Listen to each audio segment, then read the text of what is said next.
Welcome to your leading STEAM schools in the world onboarding. In this video, I'm going to demonstrate how to explore our full curriculum without leaving the LSSW community platform. You can see that I have logged into the platform and navigated to the curriculum collection using the left side navigation menu. The courses are divided into 6 categories, with each category further divided into the Foundation, Discovery, and Academy course types. You can see that I have clicked on the category Computer Science. Here you can see an overview of the category as well as a reminder of what each course type means. You can click the little drop down at the top of the course type to see all the courses we currently have available of that category and type. They are further sorted by age range.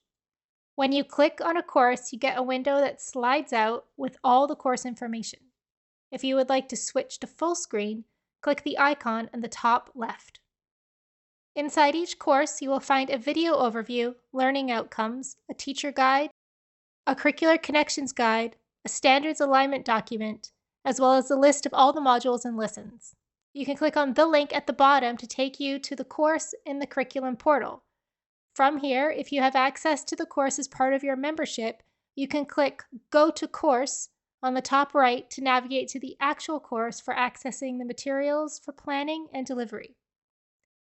That is it. In the next lesson, I will share how to log into the curriculum portal. See you there.